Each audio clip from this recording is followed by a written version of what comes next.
The pre-story begins as we're in a horror park where one girl is stuck on one of the games and comes face to face with the killer, first assuming it's part of the show, and then suddenly stabs the girl in her stomach, hangs her from the ceiling with the other props. Natalie arrives at Brooks and meets Taylor, whom she doesn't like and who, by the way, is terribly annoying.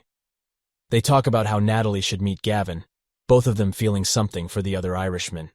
They talk about school, work, summer. Brooke tells her that Gavin was able to get them VIP tickets to a horror park, and they're going to tonight. Quinn, Brooke's boyfriend, comes into the room and is surprised to see Natalie, because Brooke told him she wasn't sure Natalie could make it. Jumping to the horror park, they just arrive, and the group jokes that the park won't be scary anyway. Taylor tells the others the story of when a girl was executed and hanged a few years ago, and everyone thought it was part of the props, and they only found out because of the smell. We saw that at the beginning of the movie. Inside the park, waiting for the others are Asher, Taylor's boyfriend, and Gavin. They exchange a few words, and then they set off to explore the park. Taylor jokes that Gavin and Natalie can hang out here because the park helps for their romance. They talk about how they used to why they never met before. The killer comes into the park, passes the security check, then walks into the park. We don't see his face. They talk about the order in which they go through the games. Employees try to scare the killer, but they can't. He seems like he's getting nervous. He spots a random girl in the crowd and puts on a mask. He walks up to her and bumps into her, and she tells him he's not scary. He starts following her, takes the knife from the vendor's table. Our characters are scared by the workers. Taylor tells the others that they have VIP tickets and don't have to wait in line. They go into the first game, where Taylor jokes with the employee. Brooke is scared by a nun. Natalie and Gavin talk about how to get this game out. They arrive at a room where a girl runs through and hides. They think it's part of the show. The killer arrives, who seems strange to the girls. They talk to him and then tell him where she's hiding, and then tell him to go on with the show. Brooke and Taylor go outside because they can't watch this, and Natalie watches the murder. Natalie doesn't take it seriously for the moment. When she comes out, the workers act out a similar stabbing scene in front of her.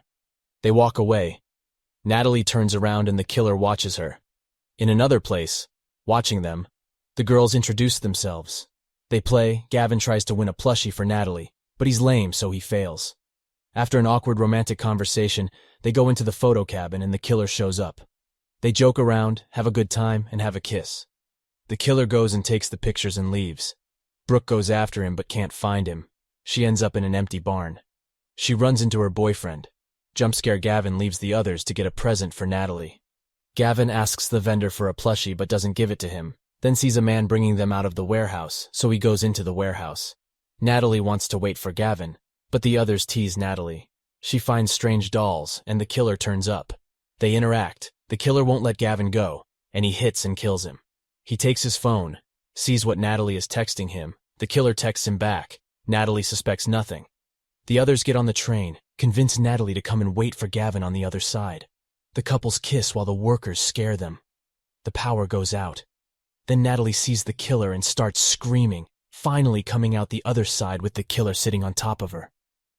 It turns out there are regular workers in the park wearing the same mask, making it even harder to hide from the real killer. They think they faked the mistake to scare everyone. They're going into a place where they can not only scare people, but grab them. They're looking for a map, and the way to get there is through a dummy. The dummy scares them. Then Taylor is taken away by a worker. There come some scary dolls, the workers, who lead them to the next game. They can choose sweet dream, bad dream, nightmare. Gavin and Quinn go to the nightmare, while the others go to the sweet dream. The usual scare goes on, while the killer goes through a door reserved for employees. The girls go through a barrier.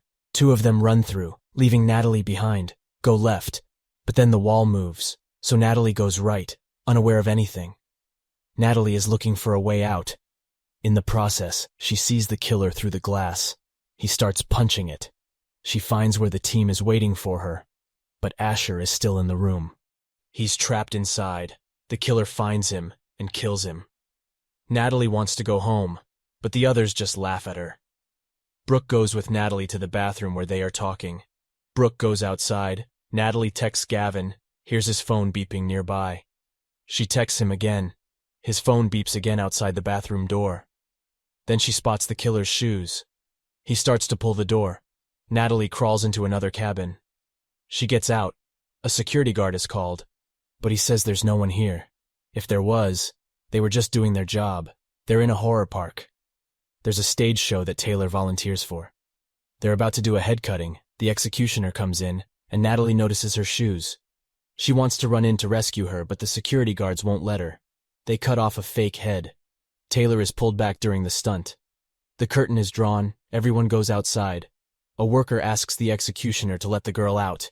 He ties her up even tighter and tries to cut Taylor's head off, but the axe is not sharp, as it is only a prop for the stunt, but it still causes a minor injury, wound to the back of Taylor's head.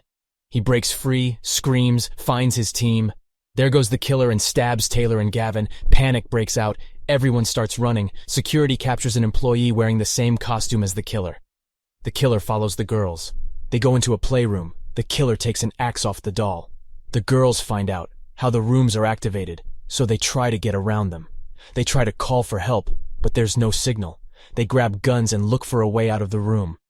They end up in a room full of dolls, where the killer is hiding. He stabs Brooke, but Natalie knocks her down. They move on to a room with white masked dolls everywhere, dressing up as one and waiting for the killer. The killer punches the wrong dummy, so Natalie knocks him down, but he gets up and wounds Natalie. Brooke starts to run, but the killer catches up, but Natalie comes out of a secret room and stabs him. They escape, are found by the police, but the killer is not found at the scene. The killer returns home, puts his mask back on the rest of the post, and walks over to his little girl, where he hands her his plush present. For the full experience, please watch the full movie.